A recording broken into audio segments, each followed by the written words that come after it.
Buenas tardes, el día de hoy mi grupo y yo les vamos a hablar sobre las medidas de precipitación, curvas de masa y sus respectivos cálculos.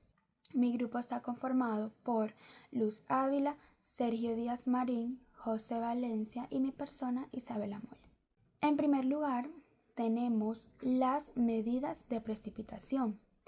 La precipitación es un fenómeno meteorológico fundamental que se mide en milímetros o litros por metro cuadrado, unidades equivalentes que representan la cantidad de agua que cae sobre una superficie plana durante un periodo determinado. Un milímetro de precipitación equivale a un litro de agua distribuido uniformemente en un metro cuadrado, lo que nos permite cuantificar de manera precisa el volumen de agua recibido en un área específica.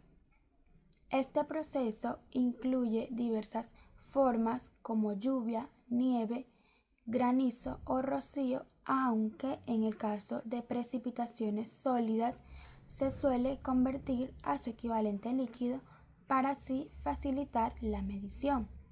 Entrando en materia y teniendo conceptos básicos, podemos decir que la precipitación es cualquier forma de agua, bien sea líquida o sólida, que cae desde la atmósfera hacia la superficie terrestre y es un componente clave del ciclo hidrológico, ya que repone los recursos hídricos como ríos, lagos, acuíferos y suelos. También es importante saber los tipos de precipitación que tenemos. Tenemos dos: precipitación líquida y precipitación sólida. En las líquidas encontramos las lluvias, que estas son gotas de agua mayores a 0.5 milímetros de diámetro. La llovizna, que son gotas finas menores a 0.5 milímetros. Y estas caen de manera lenta.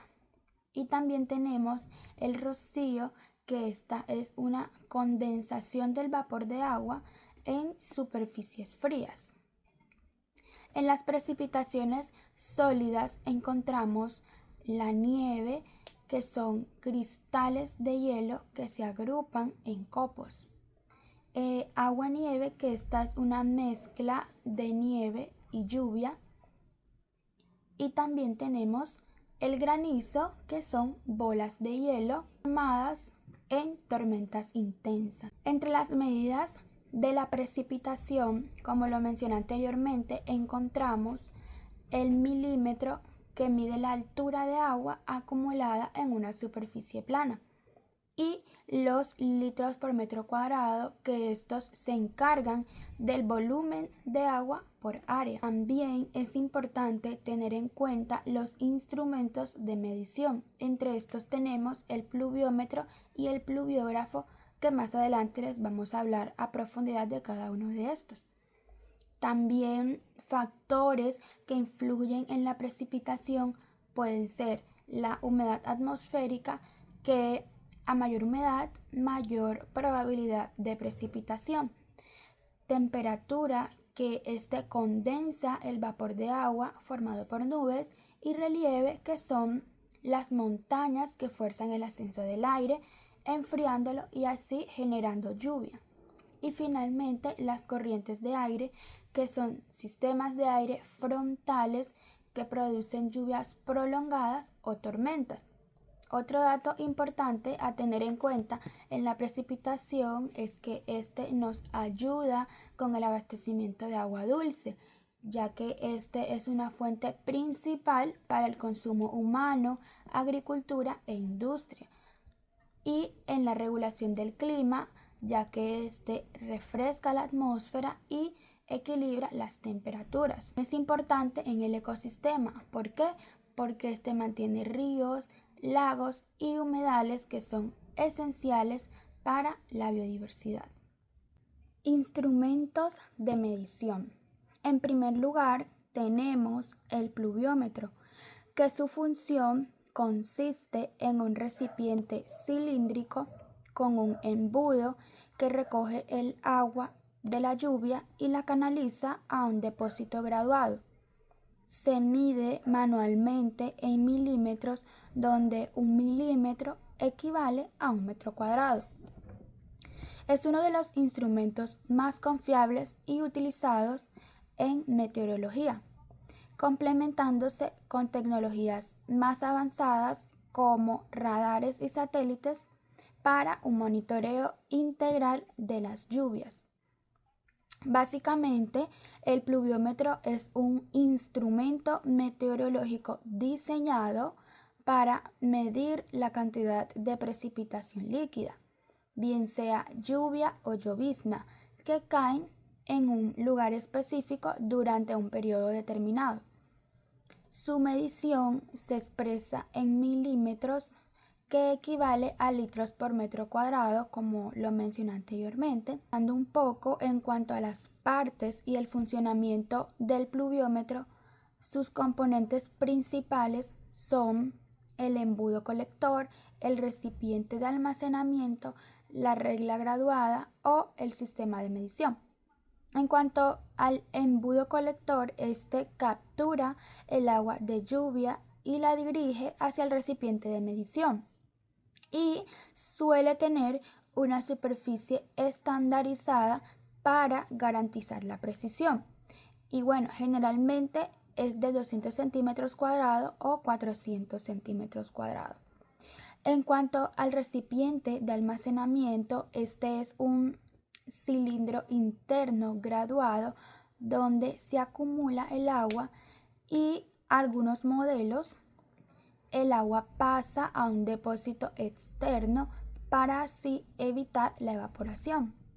Y 3, en cuanto a la regla graduada o sistema de medición, este permite leer directamente la altura del agua acumulada en milímetros, y en pluviómetros digitales un sensor registra el volumen automáticamente. Y una manera rápida de entender la precipitación, teniendo en cuenta lo que dije anteriormente, que 1 milímetro de agua es igual a 1 litro de agua por metro cuadrado, quiero decir que si el pluviómetro marca 5 milímetros, esto significa que cayeron 5 litros por cada metro cuadrado. Bueno, también es importante saber que existen tipos de pluviómetro. Entre estos encontramos pluviómetro manual, pluviógrafo, pluviómetro electrónico o digital y pluviómetro de balancín. En cuanto al pluviómetro manual, una de las ventajas de este es que es de bajo costo, fácil instalación y mantenimiento. Y entre las desventajas es que requiere la lectura manual. El pluviógrafo, que es el registrador automático, más adelante se va a profundizar sobre este. Y el pluviómetro electrónico digital, que este emplea sensores de célula de carga, capacitivos o ópticos. Y también puede transferir datos en tiempo real a estaciones meteorológicas.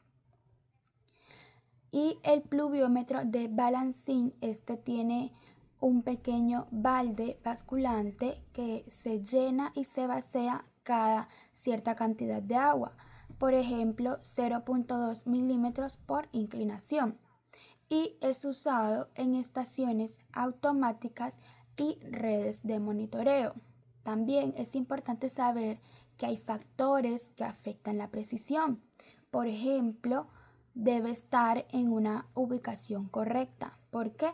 Porque debe estar en un lugar abierto, lejos de edificios y árboles, y la altura ideal es de 0.5 y 1.5 metros del suelo, porque también solemos cometer errores comunes como subestimación en vientos fuertes, evaporación y obstrucción del embudo. En cuanto la subestimación en vientos fuertes, quiere decir que el aire desvía las gotas. La evaporación, que es en zonas cálidas, el agua puede perderse antes de ser medida, y en obstrucción del embudo puede que caigan hojas, insectos o algún tipo de nieve acumulada, y no se da por esto una correcta medición. Es importante tener todos estos instrumentos en cuenta porque la importancia que tienen en la meteorología es el pronóstico del tiempo, ya que almacena datos para modelos climáticos en la agricultura, porque planifica los riesgos y previene sequías, y en la hidrología, ya que ayuda en el monitoreo de cuencas para evitar inundaciones, y en la climatología por sus estudios de cambio climático y patrones de lluvia. Finalmente, tener en cuenta siempre el mantenimiento de este y buenas prácticas de este instrumento. ¿Qué se puede tener en cuenta? La limpieza regular. ¿Para qué? Para evitar las obstrucciones en el embudo como las que mencioné anteriormente. También verificar siempre su calibración para así poderlo comparar con otros pluviómetros cercanos. Y la protección contra el viento. Se pueden usar contravientos en las zonas que sean demasiado expuestas. En los instrumentos de medición tenemos el pluviógrafo. Este es un registrador de precipitación y es un instrumento esencial para el registro continuo y de manera detallada de la precipitación, ya que no solamente mide la cantidad de agua caída, sino también la intensidad y su distribución temporal. Existen dos tipos de pluviógrafos, el de cubeta basculante y el de pesada. El de cubeta basculante es cuando cada movimiento activa un sensor electrónico que registra un pulso, permitiendo calcular la precipitación acumulada y su ritmo. El pluviógrafo de pesada tiene de diferencia al de cubeta que este nos permite registrar todo tipo de precipitación, ya sea lluvias, nieves, granizos, solo que este no depende del volumen líquido, sino de la masa. Este es ideal para las zonas con climas extremos o de precipitaciones sólidas. En diferencia del pluviómetro, tenemos que el pluviómetro mide la cantidad total de precipitación en un tiempo determinado y su medición es manual o automática. También nos proporciona un valor acumulado de las lluvias en milímetros y pues el instrumento sería, o su componente principal sería un recipiente con escala graduada o con sensores electrónicos. En la importancia de la recopilación de datos de precipitación, tenemos que es fundamental para múltiples ámbitos científicos, sociales y económicos. Como sabemos, el recurso hídrico es vital y cuyo exceso o escasez puede tener consecuencias devastadoras. En el ámbito meteorológico o alertas tempranas, sabemos que esta recopilación de datos nos permite anticipar eventos extremos como las inundaciones, sequías, tormentas, y también activar protocolos de emergencia, salvando vidas y reduciendo los daños económicos. En la agricultura y en la seguridad alimentaria, los agricultores dependen de estos datos para poder planificar la siembra, las cosechas y los sistemas de riesgo, evitando esto las pérdidas por exceso o por falta de lluvia. En la gestión hídrica eficiente, tenemos que los registros históricos nos van a ayudar a diseñar infraestructuras como son las presas, los acueductos, los sistemas de riego, donde vamos a optimizar el uso del agua en épocas de sequía o prevenir la crisis de escasez. Y por último, en la salud pública, la recolección entre lluvias y brotes de enfermedades como el dengue o la malaria nos va a permitir preparar campañas sanitarias. Clasificaremos la precipitación según la intensidad. Esto da en función a la cantidad de agua caída en un periodo determinado. Generalmente, esto se mide en milímetros por hora y esta clasificación es fundamental para poder evaluar los riesgos de inundaciones, erosiones del suelo y los daños en las infraestructuras. Esta clasificación va de una precipitación moderada, que es cuando tenemos de 2 a 15 milímetros por hora, que esto provoca una humectación progresiva del suelo. En las condiciones normales, el agua se infiltra sin generar escorrentías significativas. Y esta precipitación beneficia a la agricultura, ya que al recargar los acuíferos proporciona humedad a los cultivos. En las precipitaciones fuertes tenemos de 15 a 30 milímetros por hora y esto puede saturar el suelo en terrenos con baja capacidad de infiltración, aumentando el riesgo de acumulación de agua en las zonas urbanas sin drenaje eficiente. Esto puede generar corrientes superficiales moderadas en las pendientes. Tenemos una precipitación fuerte que va de 30 a 60 milímetros por hora y supera la capacidad de absorción del suelo en muchas regiones, generando escorrentía. Al aumentar el riesgo de erosión, arrastre de sedimentos y deslizamientos de tierras en las zonas montañosas. Esto puede provocar anegamientos en las ciudades con drenajes deficientes. En la precipitación torrencial, que es de mayor a 60 milímetros por hora, tenemos que supera ampliamente la capacidad de infiltración y de drenaje. Esto genera escorrentía violenta en minutos y causa inundaciones súbitas y peligrosas. Al aumentar la probabilidad de colapsos en las infraestructuras, en los puentes y en las carreteras. También representa un alto riesgo para la vida humana y las actividades productivas. Tenemos una importancia de esta clasificación, que esto se da para la gestión de los riesgos, y esto es que cuando esta clasificación es correcta, es fundamental en los sistemas de alerta. Nos permiten que las autoridades y la población se preparen ante los eventos meteorológicos que son extremos. En la protección civil les facilita la toma de decisiones en evacuaciones y las medidas preventivas para poder mitigar los desastres. En la infraestructura y el urbanismo, pues ayuda a diseñar los sistemas de drenaje, acueductos y a poder prevenir los daños estructurales en las edificaciones y en las carreteras. En cuanto a la agricultura y el medio ambiente, tener una buena clasificación nos va a permitir optimizar el riesgo, prevenir las pérdidas de cosechas y minimizar la erosión del suelo. Se define como curva de masa o también llamada curva de la precipitación acumulada en un determinado periodo.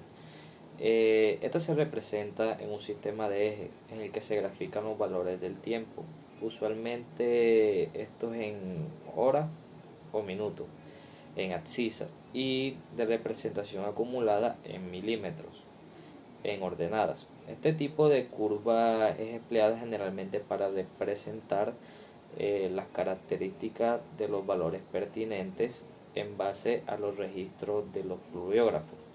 Bueno, para entender un poco mejor esto, es un gráfico que muestra cómo se ha ido acumulando la lluvia a lo largo del tiempo durante una tormenta o un evento el cual presente precipitación.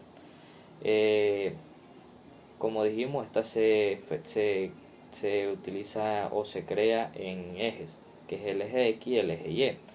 El eje X representa el tiempo, como dijimos, normalmente en horas y minutos, y el eje Y representa la precipitación acumulada en milímetros.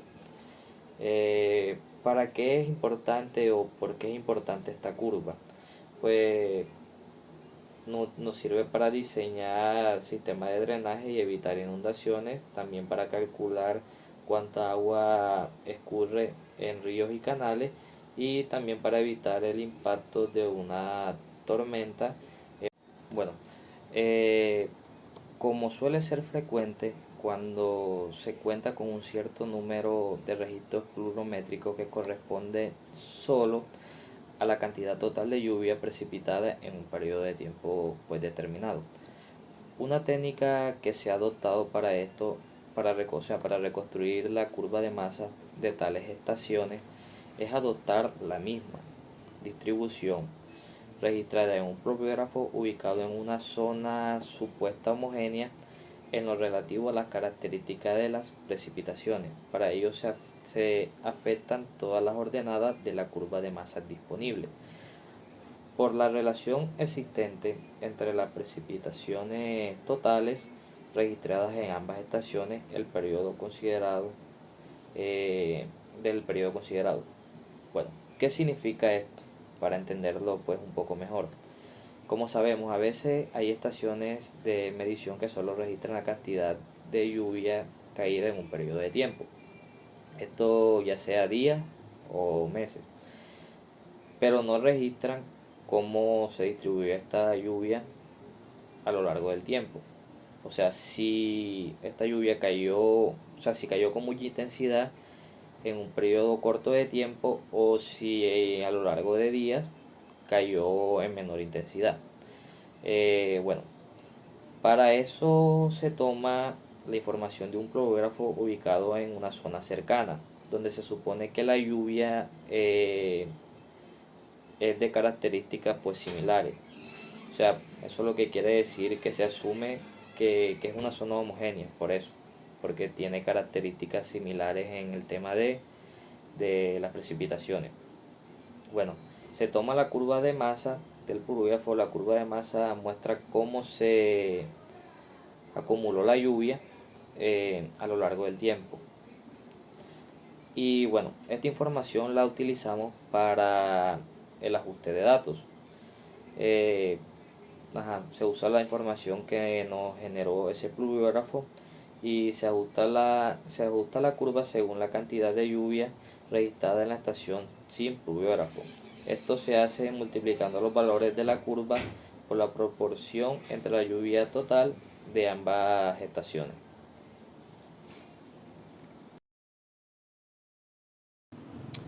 Muy bien, compañeros, continuando con la exposición, vamos a hacer un ejemplo sobre el método aritmético o el método de promedio de precipitación media, en el cual nos basaremos en el siguiente ejemplo que mostraré a continuación. Aclaro, este método es muy fácil, muy práctico, por lo cual es el que tiene, por así decirlo, un margen de error muy alto, porque no es información precisa sobre la cuenca de estudio, ¿vale? Entonces, siguiendo, tenemos nuestra cuenca de estudio delimitada, salida o desembocadura. Entonces, ¿en qué se basa el promedio aritmético, el cálculo aritmético de esta? Sabemos que el cálculo aritmético no es más que la suma de los datos de nuestras estaciones de estudio dividida entre la misma cantidad que haya de estaciones. En este caso tenemos 5 estaciones denominadas de la letra A a la letra E, y pues ellas tienen un registro pluviómetro o un registro de precipitación, supongamos que es del día anterior. Nuestro estudio va a basarse en el día anterior, ¿cierto? Entonces tenemos un registro de que en la estación A pues no presentó precipitación, no presentó lluvia en ese territorio de nuestra cuenca. Pero en la estación B, C, D y E sí hubo un registro. En la B hubo un registro de 1.6 milímetros, en la C 2.5, 3.1 en la siguiente y en la E en la 0.6. Entonces, ¿cómo nos ayuda el cálculo aritmético? Como dije inicialmente, es la suma de todos estos datos divididos entre la misma cantidad de estaciones que presentamos en nuestra cuenca de estudio. En este caso, los valores serían 0.0 más 1.6 más 2.5 más 3.1 más 0.6 entre la cantidad de estaciones. Tenemos 5 estaciones, ¿cierto? Ahora, sabemos que las estaciones que como tal captan información o que nos brindan información directa sobre nuestra cuenca de estudio son la A, la B y la C. Pero ¿qué pasa? Basándonos en textos, ¿sí? Sabemos que de forma indirecta la estación D y la estación E también afectan o contribuyen en la captación de datos para nuestra cuenca de estudio. ¿Por qué? Porque son las estaciones que están más próximas a nuestra cuenca. O sea, si vemos, están sumamente cerca, entonces eso por así decirlo, por fácil detección, sabemos que influyen de una u otra manera en nuestra cuenca. Entonces tomamos también en cuenta los datos que nos presentan estas. Ya sabemos que es 3.1 y 0.6. Entonces por eso las tenemos en consideración. Hacemos la respectiva suma y su división y nos da un valor de 1.6 milímetros de precipitación, por ejemplo, diciéndonos o basándonos que necesitamos saber cuánto fue el total de la precipitación que presentamos el día anterior, ¿vale? Entonces, siguiendo esta misma lógica, como conclusión tenemos que las medidas de precipitación, la curva de masa y el cálculo de precipitación media son herramientas claves para entender el comportamiento del agua en una cuenca hidrográfica.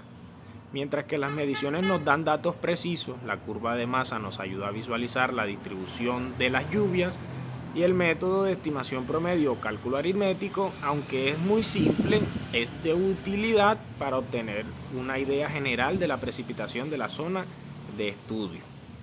Todas estas herramientas juntas nos permiten gestionar los recursos hídricos y tomar decisiones informándonos sobre el manejo